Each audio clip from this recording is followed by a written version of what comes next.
Bom dia, boa tarde, boa noite. Eu não sei em que momento você está vendo esse conteúdo. Você está aqui no Juntas e Geniosas, que está virando uma spin-off aí da JGTV. Vamos ter um canal especial para Juntas e Geniosas. A gente hoje vai estar falando aqui com as nossas queridas meninas, um papo super espontâneo. Como é que vocês estão? Desde o último programa? Tudo bem, tudo jóia, animadíssimas. Animadíssimas com o novo estúdio, né? Cheio de novidade. Tá tudo lindo aqui, ó. Até o logo diferente. Pois é, novidades totais.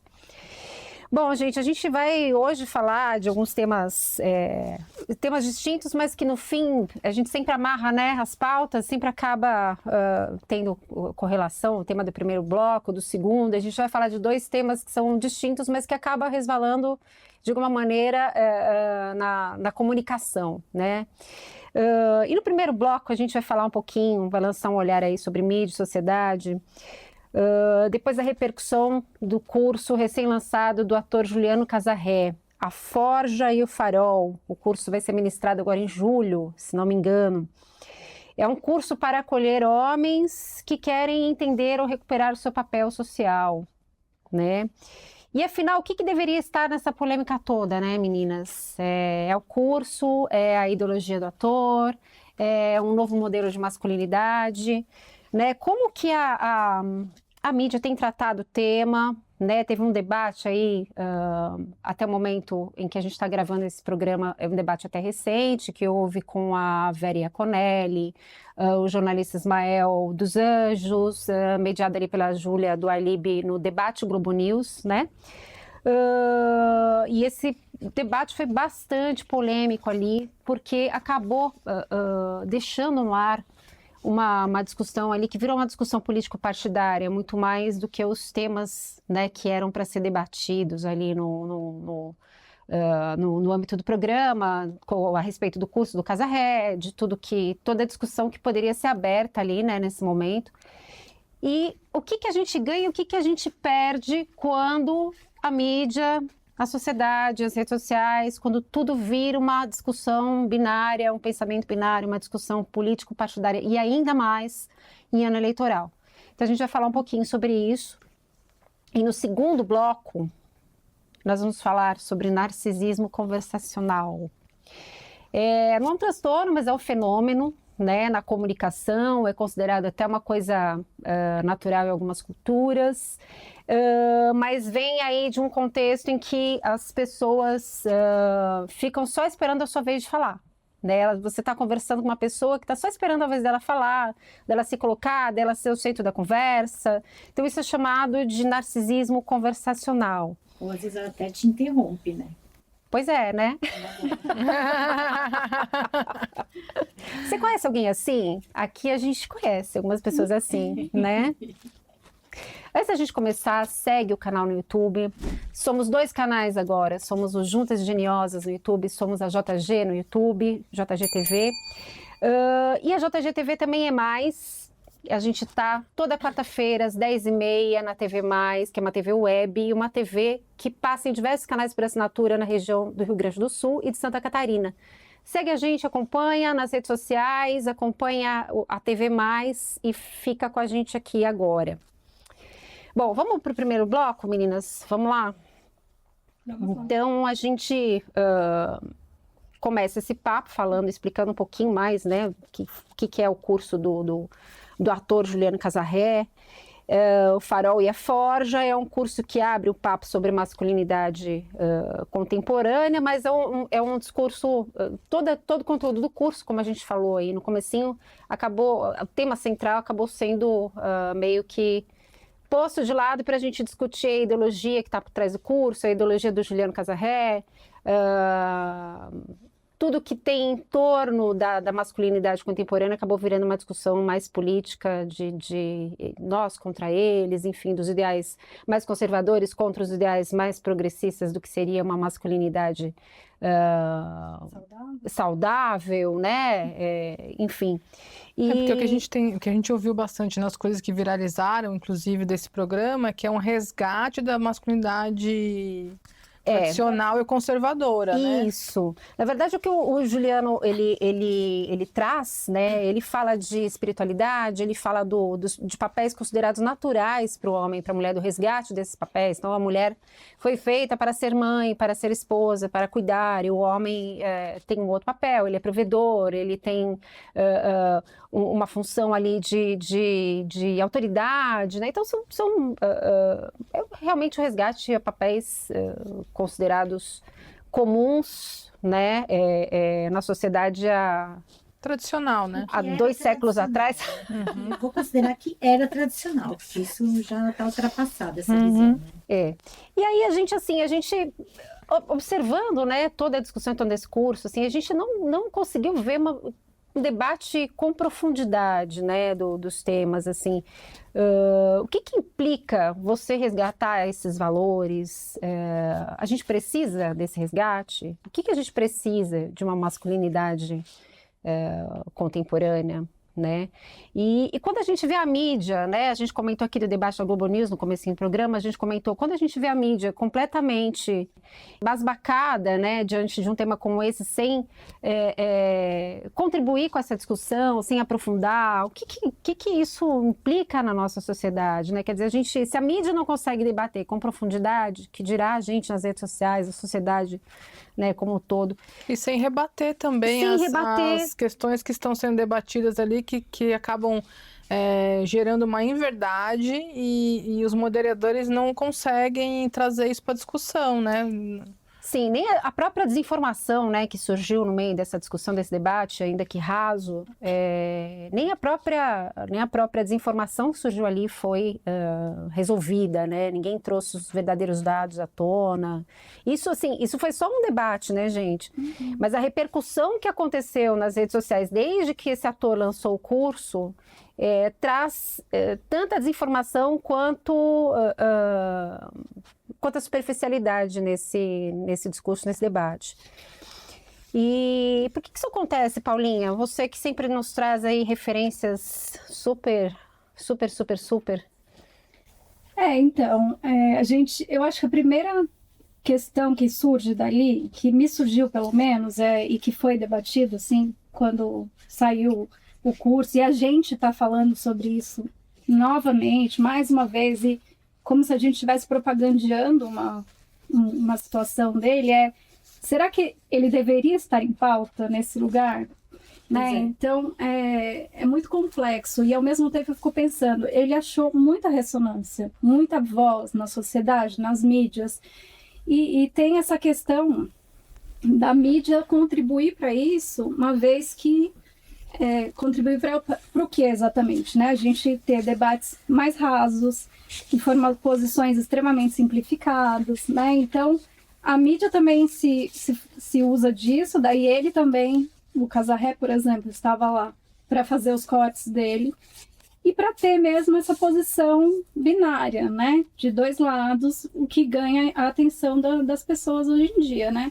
E aí a gente ficou se questionando se o problema seria ele ser conservador, porque ele tem uma postura claramente conservadora, né? Nos posicionamentos dele. Mas a dificuldade que a gente tem de colocar isso em debate, sendo que tem uma ressonância muito grande o assunto, e ser um debate aprofundado, com dados, né? A gente até viu no debate Globo News os participantes lá fazendo alguma reflexão. A Vera e o Ismael, né? Tentando rebater algumas coisas. Mas aí é tão absurdo o que ele traz, que eu acho que até os próprios convidados ficaram chocados, assim, né? Do que eu percebi desse debate, ninguém fechou nenhuma gestalt, né? Quer dizer, assim, todo mundo ficou com raciocínio em suspenso, né? Ninguém conseguiu concluir nada, nem o próprio Casarré. Uhum. Né? Então, não, ele era fato, mas a Vera, por exemplo, tentou fazer isso várias vezes e ela não conseguia concluir a linha de raciocínio dela, porque ela era cortada, assim, ela era interrompida muitas vezes, até com algumas sutilezas, né, dele até. Ele fala, não, ele até falava, não, tudo bem, pode concluir, mas aí a linha de raciocínio já tinha ido perdido. O que eu acho, aqui fazendo até um adendo, que não, eu acho que esse tipo de assunto que partiu até do curso dele, ele e o curso não é para debate. Eu acho que nem estava aberto. Eu não sei, então, por que deram espaço para ele. Não existe um debate, eu acho, do curso dele, entende? Existe uma demonstração do que é o curso, mas não acho que é um debate, porque ele não está aberto a debate. Mas é porque eu acho que o tema, ele tá em voga, assim. O tema é um tema em aberto para debate na sociedade. O problema... que se perdeu. Está aberto, eu acho. Ele não. O dono do curso não está aberto, né? Eu acho que até começa aqui, depois que eu fui pensar a respeito, o nome do curso, né? A Forja e o Farol, era ele, né? Venham a mim que eu serei a forja e serei o farol do que vocês vão sair depois daqui, sabe? Me deu muito essa visão de que até vai ser o nosso próximo ali, nem tanto no narcisismo, do tipo, é isso, o homem é a forja e o farol da família e disso. Eu sou o primeiro ali, a mulher vem como... Então, eu acho que como você vai debater isso? Eu falar isso bastante, faz esse contraponto bastante, que assim, ele fala, não é sobre você, Casarré, é sobre a sociedade, como que a sociedade lida com essas questões da masculinidade hoje em dia. Não dá pra gente trazer para o individual e falar, eu sou um homem conservador que vive assim, assim, assado. Não é você. É toda a sociedade, são os dados que a gente tem sobre o feminicídio, né? Que é isso que a gente deveria... Mas como você disse, essa narrativa encontra ressonância porque traz respostas simples para questões muito complexas. E é isso que a gente está falando. Essa complexidade não teve lugar ali, porque realmente não se conseguiu aprofundar nada. O modelo ali não permitiu. Quer dizer, o Ismael não conseguiu trazer, nem a Vera, essa complexidade, né, do que é a masculinidade, do que implica você dar voz para uma postura conservadora num país em que você tem recorde de feminicídio, o que significa você dizer que o homem é provedor e que ele tem um papel X, quando hoje a gente tem a possibilidade, a oportunidade, mulheres e homens, de assumir diferentes papéis por escolha, não mais por imposição de ninguém, né? Então, é muito complicado a gente não tocar nessas questões, né? Eu acho que é um pouco isso, né, Paulinha, que você estava... Exatamente. E eu tenho uma observação, assim, da questão da masculinidade hoje, né?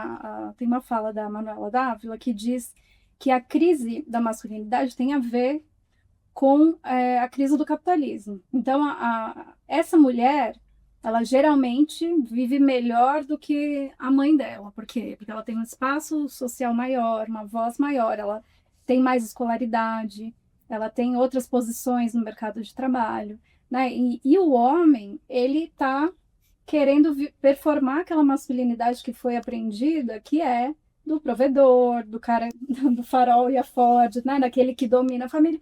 Só que ele não está mais nesse lugar. Ele, às vezes, a maioria das vezes, vive pior do que o pai dele viveu, né? E aí traz uma questão do ressentimento de gênero, né?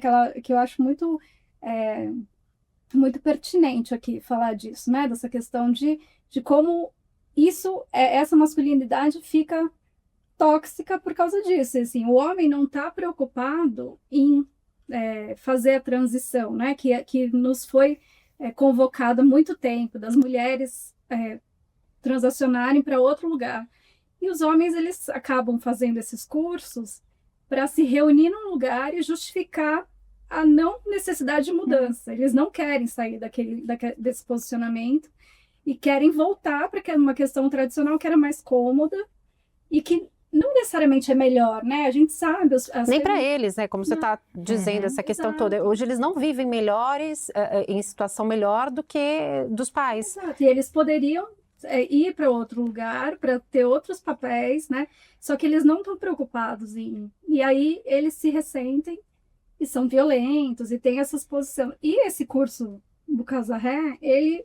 é muito nítido de ir nessa direção, assim, não, vamos voltar para ali, vamos se juntar todo mundo para a gente ficar confortável aqui nesse lugarzinho de não querer, olha lá, né, para justificar, olha lá, como tá tudo errado. Olha como eu pertenço a um grupo que realmente pensa da mesma maneira. Que tem razão, né? O que eu achei muito importante que você disse, dessa coisa que a mulher foi chamada para essa mudança, é que a gente busca a mudança, a gente quer trazer o homem junto. A gente quer mudar e quer trazer o homem junto para essa reflexão e para a gente chegar num lugar comum e que seja bom dos dois, né? Mas os homens, a gente vê nesses tipos de curso que eles querem voltar. Que eles não querem vir junto. Eles não querem vir junto. Eu não sei se é só por comodismo, né? Mas enquanto a mulher quer esse movimento de uma melhora para os dois, que cabe todo mundo nisso, a mulher cabe melhor na sociedade assim assado e você, homem, também cabe assim assado, vamos equilibrar. Tem esse movimento de puxar e cada um vamos voltar a ser o que era antes e cada um seu lugar. E como se a mulher saísse para trabalhar e voltasse como se fosse uma brincadeira, não, toma aqui um dinheirinho, vai brincar, volta, porque você tem o seu lugar aqui para continuar fazendo. Cuida do filho, cuida de mim, cuida da casa. O resgate da autoridade masculina, dentro desse contexto, deveria ser uma reorganização moral social, uma reorganização moral da sociedade. Só que não tem essa reorganização, tem o resgate do que já era tradicional, do que já era conservador. Se houvesse essa reorganização, a gente já estaria falando justamente sobre um novo modelo de masculinidade, e não é, a gente cai sempre na mesma questão que estamos de novo discutindo coisas conservadoras que não cabem mais numa sociedade que teve milhões de conquistas femininas e não só, uma sociedade como um todo até, não é só conquistas femininas. Se a gente olhar as décadas passadas, a gente tem mudanças sociais de casamento, de questões com número de filhos, então isso envolve homens e mulheres, não envolve só decisões de mulheres, entendeu? Mas isso tem uma questão importante que a gente sempre fala, que é o vazio de referência, né? O homem, ele olha para o lado, ele fala, para onde eu vou, né? Acho que esses cursos, eles são um lugar de ficar confortável, porque eles não sabem para onde vão, assim. Eles olham para o lado dos pais, eles olham...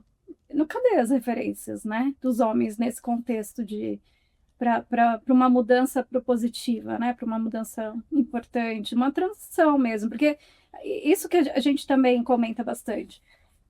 Essa reação, ela existe porque existe uma transformação em curso, como você falou. E que precisa ser acolhida, né? Precisa ser discutida, não é só rebatida num lugar assim, nós contra eles, elas contra eles contra elas. Precisa ser acolhida, é uma transformação na sociedade como qualquer outra, né? Essa dor do patriarcado é ruim para os homens. Pois é. E aí, quando eles entenderem isso e falarem, pô, vamos lá, todo mundo junto, vai ser...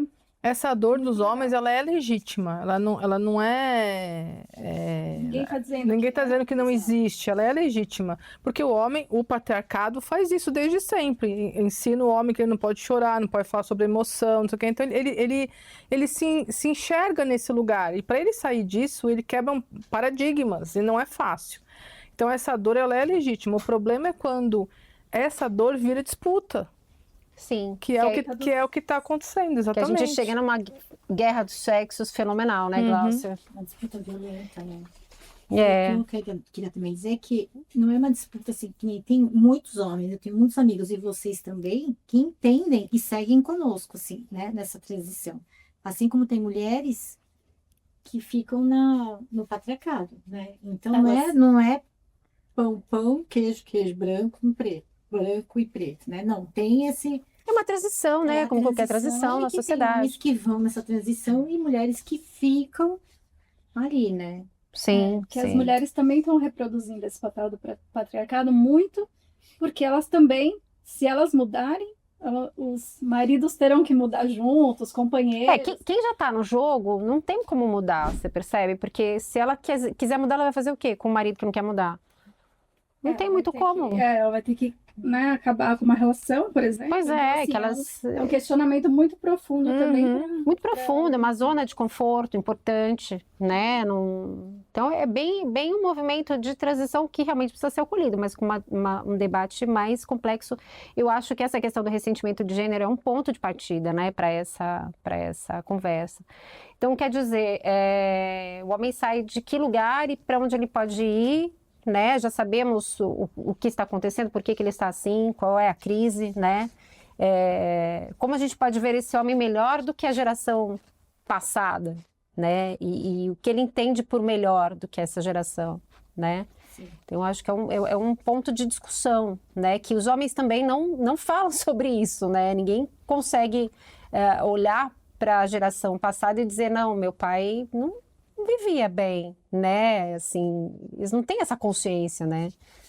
É uma coisa... A minha humilde opinião, né? Não sou especialista em nada, mas eu acho que assim, a gente tem que parar de tentar colocar as pessoas em lugares definidos, assim, porque o lugar da mulher é não sei onde, o lugar do homem é de provedor, o lugar da mulher é de aceitar essa questão mais submissa, né? Enfim, de ser a bela e recatada do lar.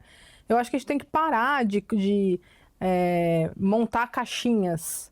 Eu acho que as relações humanas elas têm que entrar num modelo de regras básicas, assim, de respeito, que é o primordial, e um convite à construção à parceria. É isso. E é o que geralmente a gente vê em discursos feministas, assim, que a gente vê muitas feministas falando, a gente não odeia homem. A gente só quer que o modelo mude, né? Porque do jeito que é tradicional e conservador, realmente não se encaixa. Do jeito que é tradicional e conservador, tem muito mais homem odiando mulher do que o contrário. Exatamente. Né? É isso, complicado. E o respeito, como você disse, ele é fundamental para qualquer posicionamento, para Qualquer tipo de relação, né? qualquer relação. Vamos para o momento clássico do programa, da frase da vinheta. Cláudia. Lugar de mulher é onde ela quiser. Pois é. É isso aí. É isso aí. E aí vai sempre para um lugar de religiosidade, de uma coisa conservadora, sempre invoca a igreja, o pastor, a pastora, né? Aquela coisa complicada, né? Que também seria um lugar de... Você vê quando a gente está falando de transição, de mudança, de confusão, né? Né, que as pessoas não sabem para onde ir na sociedade, a religião ocupa esse lugar não só de fé, mas também segurança, né, de organização social, reorganização social, de valores, enfim. E aí a gente vê também uma coisa extremamente reacionária, né, com relação a esses papéis de homem e de mulher nas religiões mais conservadoras, que é onde deveria haver um acolhimento, né, e um lugar Se transforma em ideologia. Se transforma em ideologia. Né, Monique? Na minha opinião, né, as religiões são conservadoras. Todas as religiões são conservadoras. Elas precisam ter os papéis ali dentro das religiões, devem ser seguidos, né? Eu acho que ela também, aquilo que é uma coisa de ordem, né?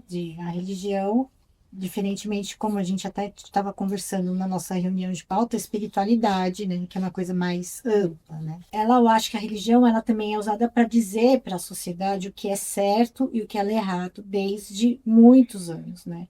A igreja, principalmente, ela que falava para os reis, para os impérios, ela era o braço direito das grandes massas, eu ia falar até dos impérios, mas castelos ali, ela era um guia moral, né? Um guia moral e tinha um interesse ali também, que eu vou falar das riquezas também, não era só o moralismo, né? Sim.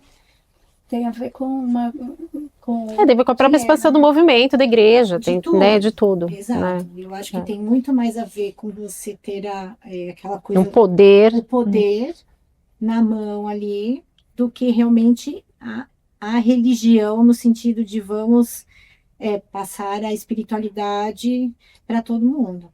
Tem isso? Tem, mas eu acho que é muito mais de controle. Eu ia falar isso. Eu estava tentando chegar no controle da questão ali de tudo. Porque até essa pauta dentro do discurso de um curso como esse, de uma dessas narrativas todas ideológicas, a gente entra na questão da manipulação. Sim.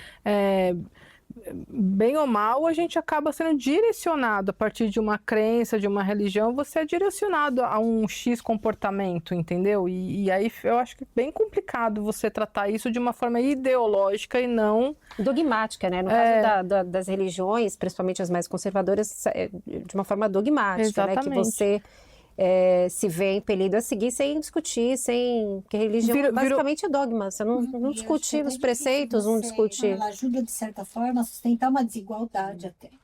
Porque ela mantém as castas, mantém cada um por anos e séculos, e mantém assim, que assim vai. E acho que tem muito a ver com o que a gente está conversando aqui, né? Como que você vai mudar?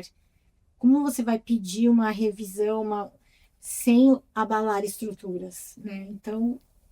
E é muito complicado você também mexer com a crença das pessoas, né? Porque você tá indo se você contra... questiona a organização da religião, você questiona, de repente, o lugar de fé das pessoas. Exatamente. Né? Não existe um meio termo. Exato. Né? Então, e aí é onde eu acho que essas pessoas chamam esse tema da espiritualidade, invocando as religiões mais conservadoras, porque é para não haver questionamento, né? Para você trazer um valor ali, um dogma e realmente não haver... Mas aí o movimento de transformação fica muito comprometido, né? Porque aí você não tem transformação, porque não existe reflexão, existe não é pra ter uma manipulação. Exatamente. É para você manter como está e segue assim e vamos assim. Por isso que é o resgate da masculinidade, não é um convite a uma transformação, exatamente. É por isso que a religiosidade está tão atrelada nos dias de hoje à questão conservadora, principalmente, né? Que está sendo hoje super falada. Tem muita gente aí que virou super religioso, né? Para justificar o discurso conservador, né? É porque é estrutural, né? Como eu falei antes ali, né? A religião é estrutural e mantém, e assim como o patriarcado. É estrutural. Então, você não mexe em coisas estruturadas há séculos. Você mantém o poder, você mantém a estrutura. Você vai mexer, vai levar muito tempo. Vai desequilibrar tudo, vai causar questões não sou, né? Não vou. E vocês acham que as pessoas percebem isso do ponto de vista da comunicação? Porque a gente fala sempre que, ok, a mídia não é imparcial. Não, eu acho que assim, as mídias elas têm, obviamente, seu viés, né, e tal, mas são instituições que têm, por obrigação, têm que trazer todos os lados, né? Só que o que a gente vê hoje, a comunicação, ela não parte mais de instituições, ela parte de indivíduos. E aí a gente vê nas redes sociais, cada um com a sua crença, cada um com sua polarização, com a sua verdade, cada um com o seu lado, com a sua, enfim, com a sua ideologia. E aí é muito complicado, né? Porque não tem só isso, né? Assim, os discursos são muito simplificados, né, nas redes sociais. E aí que eu acho que onde a superficialidade ela acaba prevalecendo, a gente não consegue avançar no debate de questões complexas como essa, né? E o discurso fica ali muito simplificado, porque ele precisa ser curto, ele vira um meme, né? Um recorte, né? De shot para rede social. E aí sem contexto, perde o contexto. Isso, e aí é onde a sociedade ela acaba sendo, ela acaba existindo em função de uma memerização da comunicação. E aí o que é pior, porque a gente coloca toda essa nossa discussão aqui de homem, mulher, de ressentimento, de gênero, de não sei o quê, tudo lá no chinelo, porque quando você vê, por exemplo, que o Casarré botou esse curso, tá ali, apareceu no debate da Globo News, e ganhou mesmo apanhando de todo mundo, ele ganhou 1,2, tem um número aqui, 1,2 milhão de seguidores em 30 dias, né? Após esse debate. Então, isso tudo vira um ativo financeiro, vira status, né? Então, aí você se questiona até que ponto a pessoa está defendendo uma ideologia porque é uma questão social, até que ponto a pessoa não tem um interesse econômico, né? De crescer nas redes a partir de um discurso que faz eco. E faz eco por quê, gente?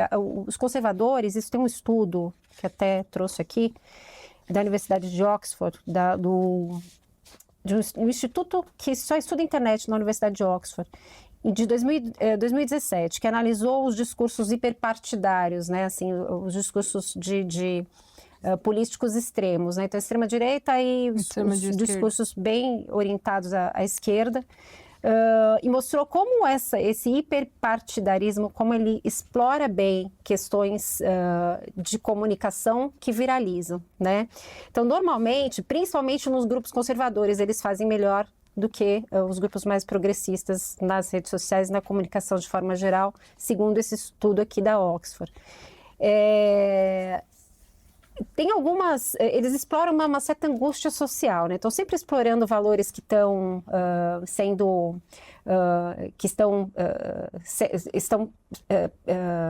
reformulados na sociedade, que estão perdendo espaço, enfim. Sempre traz essa angústia social com esses valores. Eles têm uma coesão narrativa, né? De tudo aquilo que eles... todo o discurso que eles reproduzem, toda a lógica que eles querem trazer é linear, é fechadinha, é amarrada com o cotidiano das pessoas. Então, eles fazem isso muito bem. Simplificam a luta, né? Que assim, nós contra eles, o povo contra o sistema.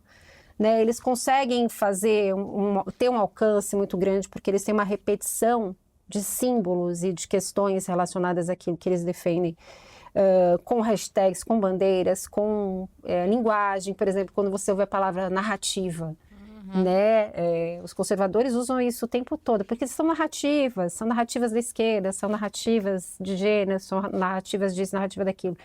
Então, e isso cai no vocabulário popular, geral, né? Como aquelas palavras que a gente usa muito, quem usa ChatGPT se deparou com uma questão parecida, né? Agora, eles estão falando muito isso, agora a palavra robusto, a palavra está sendo extremamente falada e foi trazida pelo uso do ChatGPT na comunicação. É uma coisa parecida, né? E aí você tem uma questão também...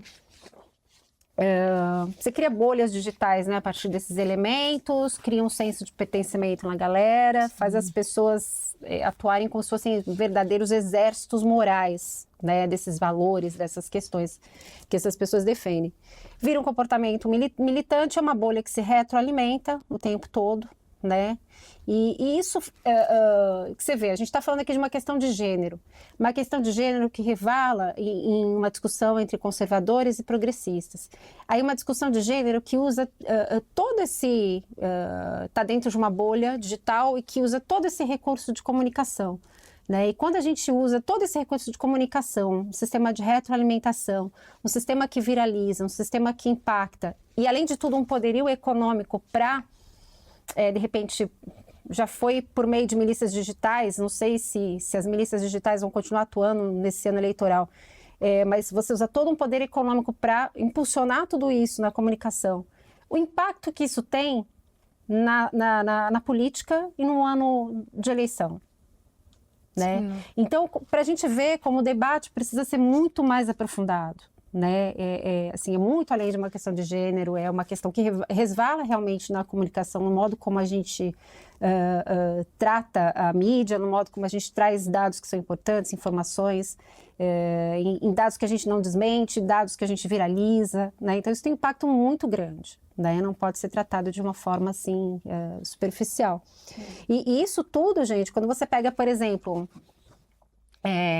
vamos pegar o caso da IP, né, que teve aí teve seus produtos retirados de venda por conta de um comunicado da Anvisa, né, e, enfim. Isso foi explorado na mídia, explorado não no sentido de informar a população. Eu sou parte da população, eu uso detergente, eu uso desinfetante, e eu fiquei perdida, eu falei, o que eu faço com os produtos da IP, né? O que eu faço? Compro, não compro? Dessa vez eu não tinha em casa e eu ficaria sem saber o que fazer, né? Se eu tivesse na minha casa, enfim. Você não ia tomar, né? Não, tomar não, com certeza não. Tomar não. Mas assim, entre a Anvisa soltar um comunicado, a empresa se defender e a mídia informar direitinho...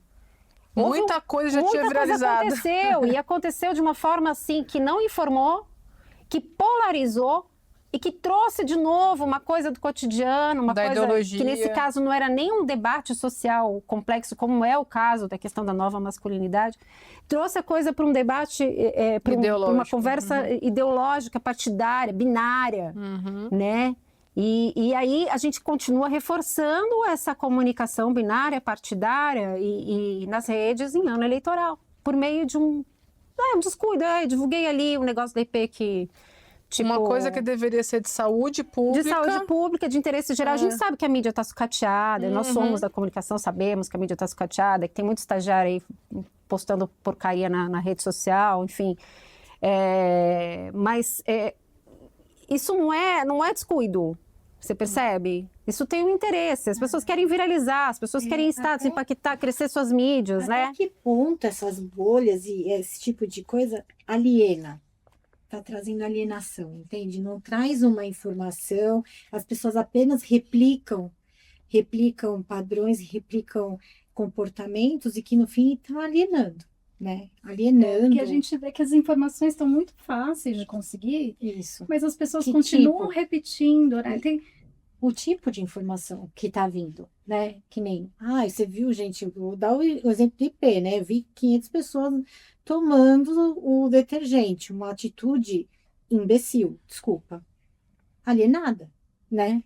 E isso é um exemplo. Que outras que a gente vê por aí que a pessoa... Até que ponto é alienado? Até que ponto a pessoa não fez isso para viralizar, para ganhar dinheiro nas redes sociais? Então, a primeira, Né? né? Mas o outro a primeira que fez... O outro viu que o primeiro viralizou e fez também. E fez, né? e o coitado lá que tá na ponta... Às vezes vai tomar. Então, ele é alienado até que do ponto negócio. tudo isso não vira só uma discussão econômica, de comunicação e impacto econômico? Então, mas é o que a Paulinha falou, que a gente está vendo que as informações estão mais fáceis, estão chegando de forma mais fácil para as pessoas, mas aí a gente tem que, de novo, falar uma coisa que a gente já falou em outros programas, qual é a fonte disso? Informação, Porque né? a informação, ela chega, mas qual é, por exemplo, foi o que a Ju falou, o comunicado da Anvisa não tinha sido oficial ainda, e a gente já estava sendo bombardeado. Todo mundo já sabia o que estava acontecendo com a IP, mas o comunicado oficial mesmo do que era realmente o que estava acontecendo, ninguém sabia. Pois é. Aquela coisa que a gente também já falou, né? Que é um propósito específico das redes serem bombardeadas de informação e fica todo mundo confuso. E a gente acha que, não, são as pessoas que não têm muito acesso à informação, que ficam assim, mas a gente que tem informação, que tem o intuito de sempre buscar, checar, a gente também fica confuso. Mas a confusão ela é proposital, você entende? Com certeza. E aí, conclusão, o né? espaço que a gente tem para informação hoje, que você estava falando de coisas complexas, do que a gente deveria aprofundar no debate. Será que tem espaço para isso, né? Espaço tem, não tem vontade, né? As pessoas não têm essa vontade. Então, porque uma coisa leva a outra. As pessoas também vão em busca de vídeos cada vez mais curtos, informações memorizadas, enfim, e é isso que chega. E é muito mais fácil quando não tem reflexão, quando as mentiras, fake news, elas chegam muito mais fácil porque elas não precisam. Aquele vídeo que você mandou sobre Mari Kruger, eu não lembro. Mary Kruger, que fala de ela fala sobre ciência. divulgação científica.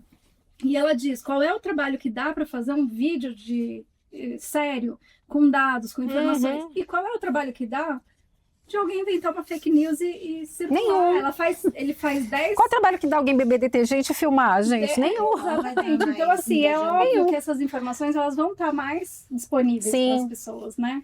E mais, isso gera uma coisa que brasileiro adora, que são os memes todos, entendeu? E aí você é informado pelos memes, que é uma coisa doida. Mas tem alguns que eu vou ser sincero, eu ri. Teve um dos stand-ups, acho que foi o Maurício Meirelles, que divulgou ele falou uma frase que eu achei sensacional. Ele falou assim que o cérebro tá proibido pela Anvisa também. E outra, ele também falou que as esposas estão achando maravilhoso essa questão da IP, porque estão vendo os maridos lavarem louça. Pela primeira vez. Então, quando vem um humor inteligente, a gente dá risada, né? Agora, o problema é quando é para desinformar. A pessoa usa o meme e leva como informação, né? Muito complicado, gente. Muito complicado. Mas é isso aí, a gente fica aqui entre a cruz e a caldeirinha, né, sem saber para onde correr. E essa Não entre a forja e o farol. Não entre a forja e o farol, né? Se você está aqui com a gente até agora, clica aí no sininho, continua seguindo a gente, continua acompanhando. Nós vamos agora para o segundo bloco, vamos falar do segundo tema. E agora no segundo bloco eu pergunto para vocês, você já conversou com alguém que só esperava a sua vez de falar? Nos anos 70, o sociólogo Charles Derber definiu isso como narcisismo conversacional, que é a tendência de direcionar a conversa sistematicamente para si mesmo. Você está conversando sobre, sei lá, dor de barriga, e a pessoa não teve dor de barriga, mas ela arruma um assunto para estar na conversa e, porque, sei lá, o amigo do amigo do amigo teve dor de barriga. Ela inventa uma maneira você também, né? de puxar a atenção para si. Gente, mesmo que não fazia nenhum sentido, né? Mesmo que não faça nenhum sentido, isso é tão chato, isso é tão chato. Eu conheci gente assim, né? Eu conheci pessoas, eu tinha uma colega jornalista que é assim, onde ela chegava, eu levantava e ia embora. Porque virava um monólogo, e não é que é só um monólogo, não é que a pessoa só fala o tempo todo, ela só fala de si, né? E vira uma terapia. A pessoa acha que você está lá para ouvir, para dar solução, sei lá o que a pessoa espera, né? Fala ali o tempo todo, enfim. Acho que todo mundo conhece alguém assim, né? Que puxa para si uma conversa, alguma coisa. Você está às vezes tentando contar alguma coisa, a pessoa, nossa, mas aqui foi assim. Comigo é assado, coisas boas e ruins, inclusive, né? Você fala, eu peguei um resfriado. Nossa, mas eu tive um pior, assim. Uma disputa, né? Aquela disputa. Não, eu acho que depois desse programa vai ter gente que, inclusive, vai identificar, depois de entender a nossa discussão aqui, vai identificar coisas sutis, do tipo, nossa, no ano novo eu fui para o Rio de Janeiro. Aí a pessoa, em vez de perguntar para você, aí você gostou, como é que foi? Não, ela joga, nossa, mas quando eu fui para o Rio de Janeiro também, eu conheci tal lugar, tal lugar, tal lugar. Então, as pessoas... Você foi, né? As pessoas vão se... Eu tenho certeza que depois desse programa, comentem aí, por favor, nos comentários. Depois desse programa, falem se vocês identificaram pessoas no seu ciclo de social, né? Ciclo de amizade, família, se vocês se identificaram pessoas assim. Mas até eu, quando a gente estava conversando da pauta, né? Eu fiquei, meu Deus, quando eu estou falando aqui, quando alguém está conversando, eu falo, meu Deus, será que o meu exemplo aqui que eu quero conversar é um narcisismo conversacional ou eu estou participando da conversa, né? Até qual é o limite aqui, né? Será que eu sou narcisista, né? Quando a gente estava discutindo a pauta, ficou aquela coisa, né? Todo mundo fazendo autoanálise, né? Ali, eu até me identifiquei com umas conversas. Foi uma reunião de pauta ou foi uma terapia em grupo? Pois é. Eu até me identifiquei ali e tal, que eu até não vou, eu vou sair um pouco em off dessa conversa, eu vou deixar a Paulinha falar, porque eu tô aqui com medo de ser narcisista, vamos lá. Mas não pode falar que a Ju é narcisista, que ela não gostou não, quando a gente começa. Bom, gente, eu acho que é importante aqui a gente diferenciar o narcisismo conversacional do transtorno de personalidade narcisista, que é, inclusive, uma coisa que a gente tem falado mais hoje em dia e que a gente viveu, né? A gente viveu nas nossas relações também, a gente aprendeu a identificar que é uma patologia, enfim, das pessoas que tem um padrão de só pensar em si mesmos, enfim, né? Um excesso de autoimportância. Um excesso de autoimportância. E muito curioso como a gente conseguiu identificar muitos problemas, né, sociais, assim, dos nossos círculos também, identificando o narcisismo. Então é uma coisa também que a gente fala bastante hoje em dia. Mas eu acho que é importante diferenciar, porque o narcisismo conversacional, acho que ele tem mais um apelo de comportamento, de insegurança, né, de tentar preencher um vazio que muitas vezes vem da conversa. Do desespero. Do silêncio, do desespero do silêncio. Pessoa que não consegue ficar em silêncio.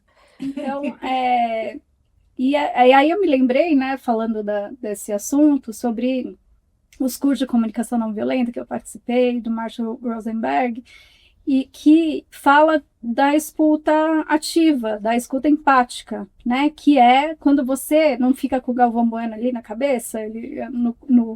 Os cursos que eu fiz com Dominique Barter falava isso, né, assim, para você não querer responder, para você ouvir de verdade, ouvir primeiro, escutar com atenção, né, E nos materiais também de socioemocional que eu fazia, era bonitinho que falava, você não tem que ouvir com o ouvido, é com o coração, né? Então é uma boa referência para isso. Porque a empatia na conversa, ela leva para lugares inimagináveis, né? O Marshall tem exemplos no livro dele de situações de guerra que foram mitigadas às vezes por uma simples escuta. E como essa conexão é poderosa quando você faz uma conexão empática e verdadeira, né? Então, o narcisismo conversacional, ele acaba fugindo disso, por quê? Porque fica chato, que nem a Ju falou. Você vai conversar com a pessoa, você nem quer conversar, porque... Você nem convida para festa, você esquece. Não, esse daí... As relações, elas são trocas, né? Você acaba não conversando com ela assuntos importantes, porque você sabe que ela vai levar para ela, né? Então, frivolidades. Fui na feira, porque sabe que o negócio, você sabe que você não pode contar para ela coisas suas, né? Contar com ela como uma amiga, um ombro amigo. Porque ela vai puxar. Não, você vai ser sempre um ombro amigo. Não tenha dúvida. Para essa pessoa, que ela só vai falar de si e você vai ouvir. Mas às vezes a pessoa fala simplesmente por falar. Ela não quer um conselho, ela quer pôr o lado dela acima do seu. Né? Eu fiz ali, é mais ou igual do que o seu ali, pronto, acabou o assunto, não quer, né, compartilhar. Você falou da comunicação não violenta e da empatia, seria o empata, então, o oposto do narcisista, vocês acham? Não, a psicologia, a psiquiatria fala que o narcisista não tem empatia. E aí quem tem empatia, né? Quem olha o outro, enxerga o outro, não tem propensão a transtorno narcisista. Agora, quem tem o transtorno, não estou falando do conversacional. Quem tem o transtorno tem falta de empatia total, assim, porque ele enxerga só ele não enxerga o outro. Mas é muito mais patológico do que é uma questão da conversa, simplesmente, né? Vai muito além, assim. Eu acho que hoje em dia, o que a gente precisa, talvez, pensar um pouco com mais profundidade, que a Paulinha falou, que as relações, qualquer relação, né, seja ela familiar, afetiva, tal, ela é uma troca, né? Que realmente a gente tem, quando a gente chega nessa coisa da escuta ativa, chega num nirvana. Sim, eu acho que a gente... mas hoje em dia é muito difícil você ter esse tipo de troca em qualquer relacionamento, tá? Justamente por causa dessa coisa que a gente estava falando da ideologia, desses embates todos, que a gente chega... Todo mundo hoje quer ser validado. E a partir do momento que você quer ser validado, você já não escuta mais. Você conversa para responder, você conversa para ser... justamente jogar os holofotes para aquilo que você precisa lustrar o seu ego, a sua... E tem uma questão também, né, Glau, que as pessoas perderam uma habilidade de conversar, né? Essa coisa de conversar online, da gente ter, sei lá, um vocabulário reduzido a meme, a emoji, enfim, você tem uma perda comunicacional aí muito grande. As pessoas faltam interpretação de texto, as pessoas não conseguem conversar.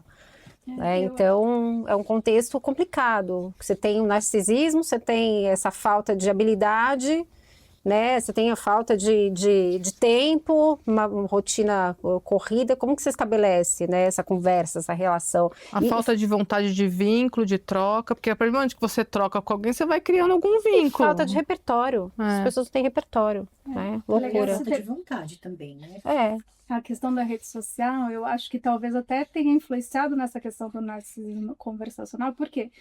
Porque, gente, é muito mais fácil enfiar a cara ali nos aplicativos, que você vai comentar qualquer coisa do jeito que você quiser, ninguém vai te interromper. Então, isso vai criando não só para as conversas, as pessoas estão com preguiça de sair de casa, né? Porque enfrentar o outro, né, um relacionamento é mais difícil do que estar com a cara enfiada lá. Não, porque se relacionar dá trabalho. A gente já falou isso em outros programas também. Aí as pessoas não estão dispostas. Não estão dispostas mais porque tem uma dopamina ali mais fácil. Né? Mas eu acho também que isso é uma questão cultural, que a gente não aprende mesmo. Né? Até comentei dos materiais socioemocionais, que eu acho muito, muito importante que as crianças aprendam a lidar com a emoção desde da infância, na escola.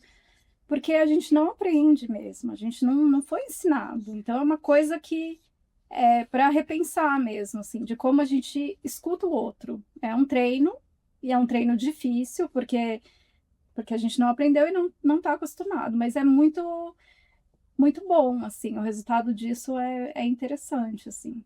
E como é que a gente identifica esse narcisista conversacional? Acho que a Monique juntou umas informações aí, os sinais, né? Essa pessoa dá sinais, né, amor?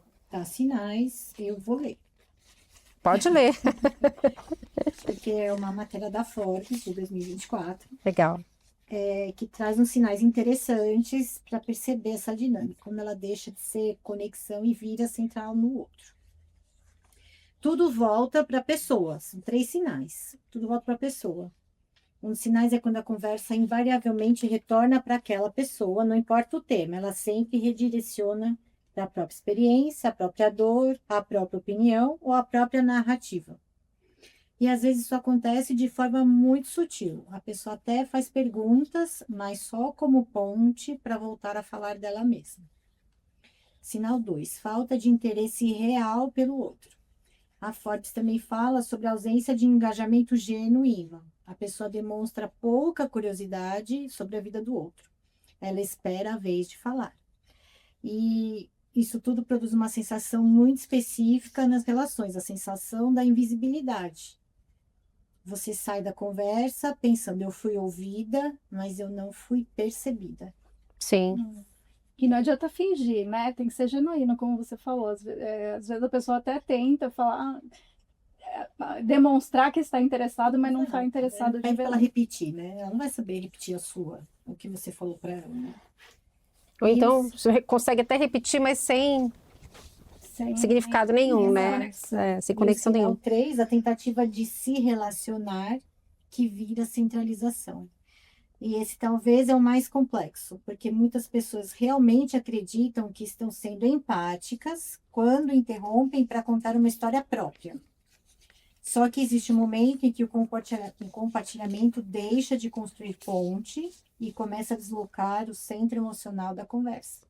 Então, eu sou o centro, estou conversando com você e você é o narcisista.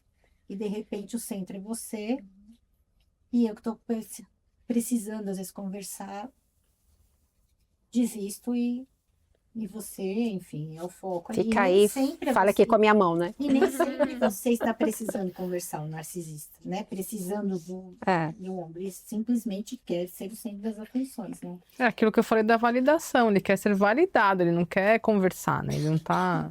Mas tem uma linguista chamada Deborah Tannen que ela faz uma análise, né? Ela é uma das principais referências mundiais aí, professora da Georgetown University.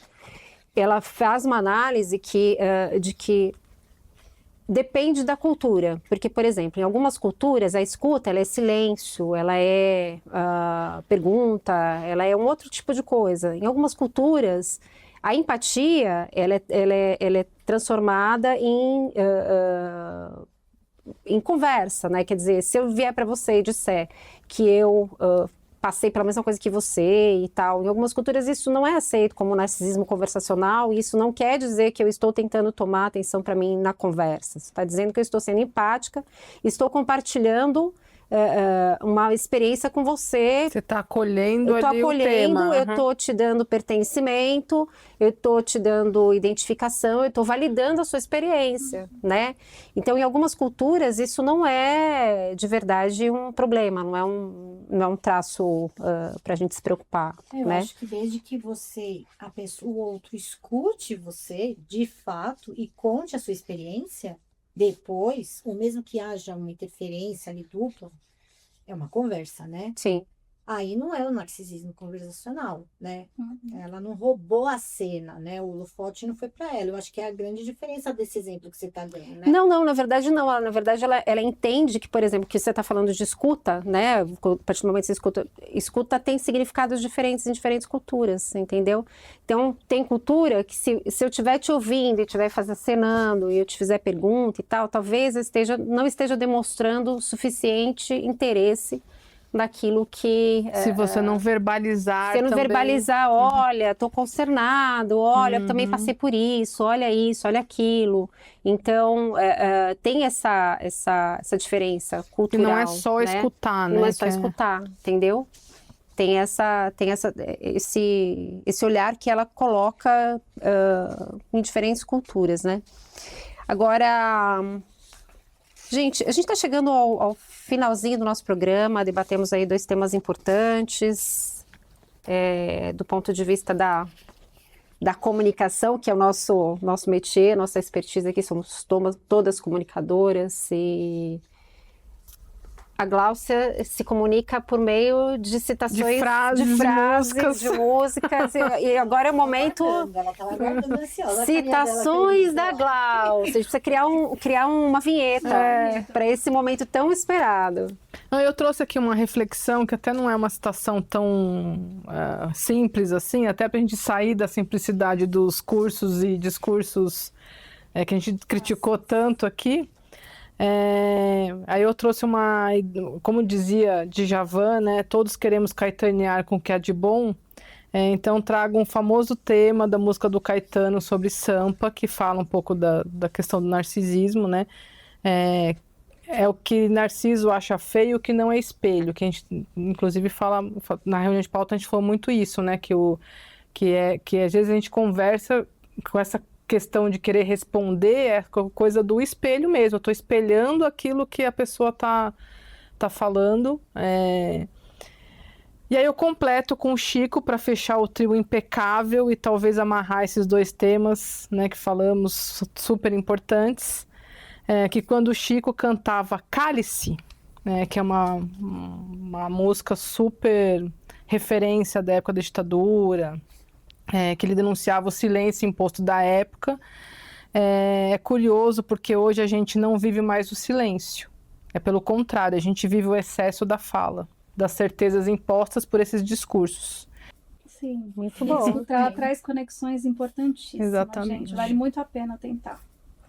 Convidamos nossa audiência aí a fazer essa lição de casa, né? E depois contar pra gente o que achou dessa experiência. De escuta, de comunicação e entender que o cálice agora é outro. Gente, obrigada para você que ficou com a gente aí até agora. Sim. A gente termina aqui nosso programa. Valeu, meninas, nosso brinde tradicional. Gente. Sempre bom estar com vocês.